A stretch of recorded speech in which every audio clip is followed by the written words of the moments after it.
So what's up mga sir, nandito na naman tayo para sa panibagong video. So for today's video, ito na yung nirepaint natin last week. So ito na siya. Yan.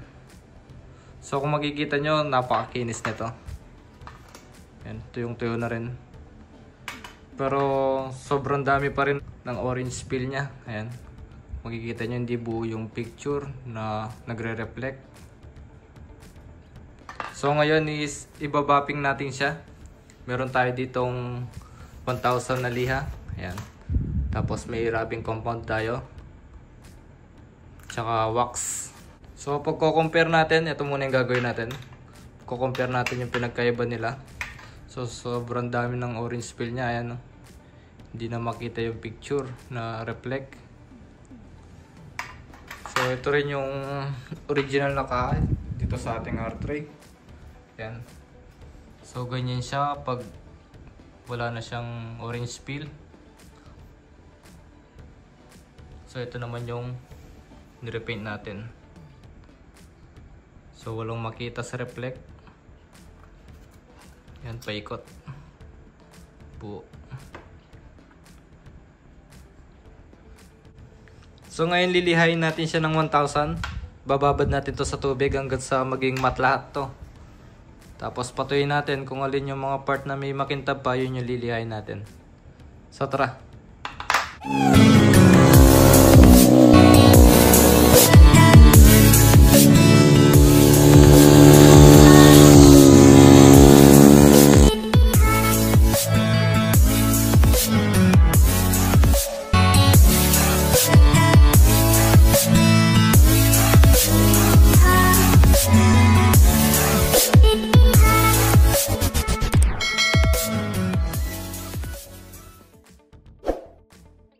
So ito yung itatabi natin, yung pagko-compare natin. So ito yung gagawin natin. Tara! So ilihain lang natin sa tubig.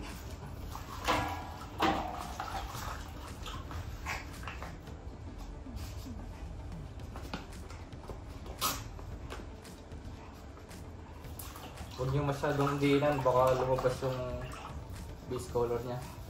Pero dito sa ginawa ko kasi makapal yung clear na to. So huwag yung didiinan. Yung saktong dumadaan lang tong liha.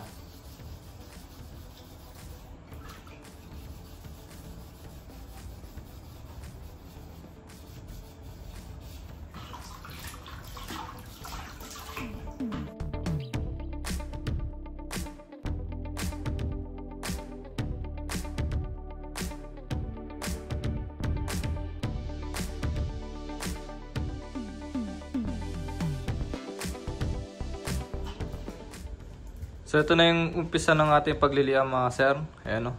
Ang dami pa rin niya. So liliyahin pa natin yan hanggang sa pumantay. Ayan. Ang dami pa. Hanggang sa wala na mag-reflect. Kasi yan yung mga hindi pa pantay.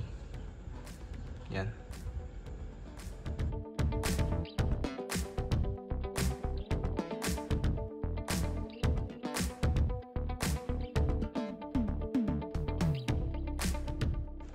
So ito na yung pangalawang liha natin mga sir. Ayan. So ilan na lang yung mga lumalabas. Baka mapasobra kayo ng liha. Ayan, so konti na lang. Halos nakamat na siya. Pero ito i-wax na natin to gamit itong rubbing compound. Para kumintab na. Yung mga naiwan na yan, papantay na lang din yan sa rubbing compound. So i-wax na natin siya. Ayan. Mag-apply lang tayo. So ulit-ulit lang din yung pag-apply nito hanggang sa kumintab. So ito i-apply lang natin to. I-apply lang natin.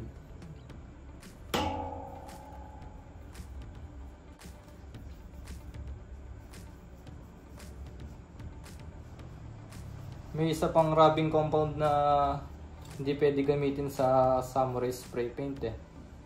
Yung nabibili sa mga paint center, yung kulay white. Yung nakabote. Kasi dati ginamit ko yun. So napakagaspang, talagang napakagaspang nung wrapping compound na yun. So talagang nabakbak yung pintura. So mas maganda ito na lang na sachet. Nabili ko pala to sa Ace Hardware. Ito. 89 pesos lang. So matagal ko na din gamit to pag tinatanggal ko ng gasgas yung mga motor ko. Yan. So apply lang natin yan. Lahat. Yan. Tapos tanggalin natin siya gamit yung 3M din na basahan. Ayan, microfiber. So rarab lang natin hanggang kumintab.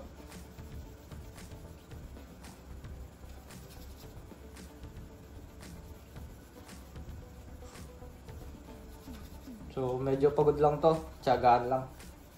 So kung sa pino natin 17 pieces nakapa to. So ito pa lang yung nagagawa natin. Tagal-tagal din tong project na to.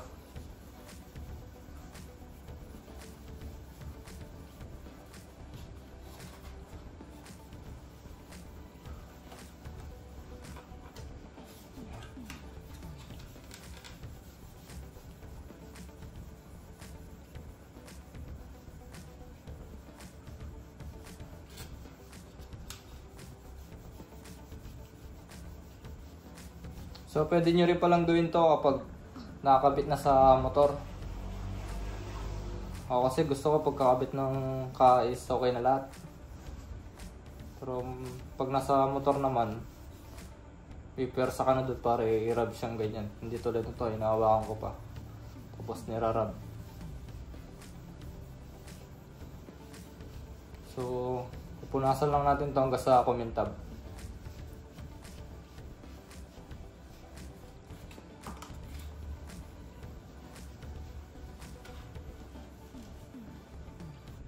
So ito na yung resulta ng unang pag-rubbing compound natin.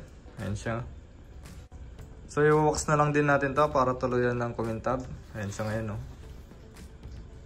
Ayan siya. So kung matyaga pa kayong magliha ng 1,000, ayan, kaya pantanggalin yan yung mga, ayan, no? Kung makikita nyo, kaya pantanggalin yan. So ako, ito, winax ko na muna para lumabas yung resulta nya.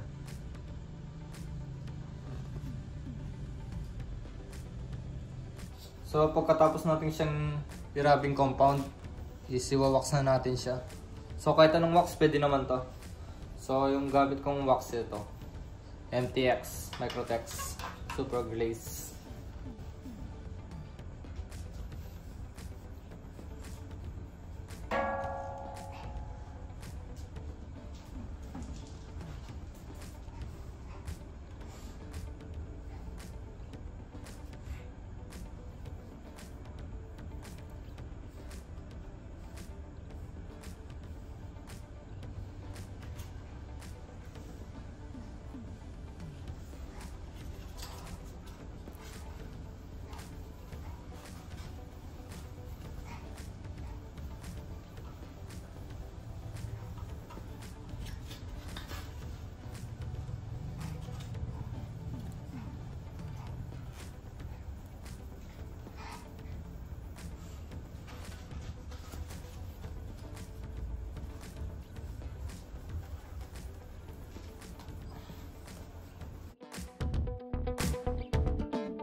So yung mga sir, tapos na natin siyang i-wax. So ito na yung pinaka-resulta ng ating ginawa. So ito siya ngayon, ayun, no? Kita nyo naman. Sobrang linaw na nung reflect nya. Ayun siya. So meron pa rin natira. Yun is pwede pang lihain yan, tapos wax ulit. Tapos ulit-ulitin lang hanggang sa pumuntay lahat. So para sa akin, ito sa first time na ginawa natin, goods na to. So yan. So sa 17 pieces na kaha ng Fino, nakaisa na tayo. So may 16 pa. So ito yung pangalawa. Ito yung hindi pa na-rub. Ayan siya oh. Kita nyo naman. Wala siyang ka-reflect. At hindi rin clear yung background. So ito. Ayun oh. Ito naman. So pag compare natin sila. Ayan, hawakan ko. Ayun oh. Ito punong-puno. Punong-puno ng orange peel. Sa kabila, ayan. Bagong buffing.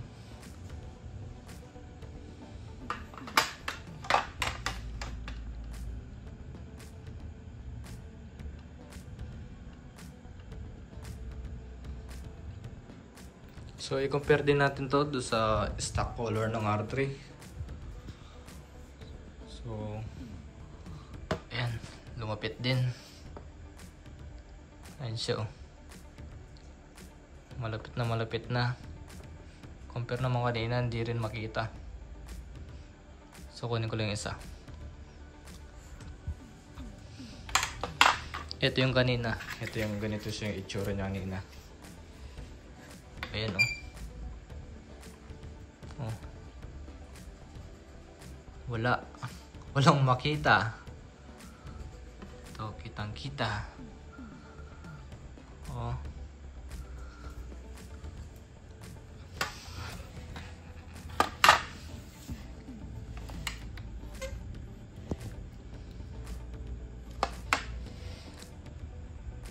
So sa mga magtatanong kung paano pag nabasa or paano pag hinugasan itong motor. So nandun pa rin ba yung kintab? So subukan natin. Ibanlawan natin dito. Tapos patuyuin natin. Try natin kung nandito pa yung... Dali, bang magusgas. Ay, sabi nga magusgas. So tingnan natin kung nandito pa rin yung pagkakintab niya. So may magtatanong din sigurado kung pwede bang gawin to pagkatapos repaint.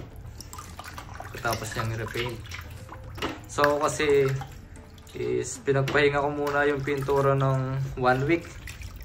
Ayan o. Para tuyong-tuyo na talaga yung pinakaloob ng pintura. Para iwasan na rin. Iwas putok ng pintura. So yun siya, binasa ako na. So nandun pa rin yung pagkakintab niya. So patutuyin natin.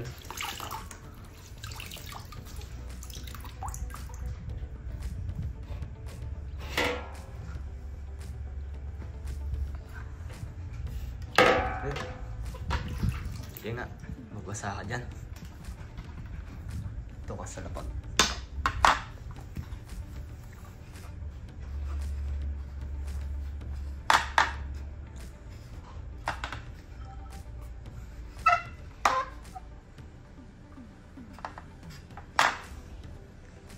Ayan, so natuyo na siya.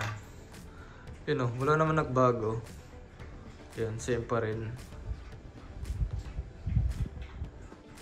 So sa mga may katanungan dyan is mag-comment lang kayo sa baba tapos subukan natin sagutin. So may 16 pieces pa tayo na irarabing. So medyo matagal-tagal pa to bago natin makita yung itsura ng ating bagong Fino. So yun mga sir, tatapusin na natin dito ang ating video. Kita-kits ulit sa mga panibagong DIY. Peace!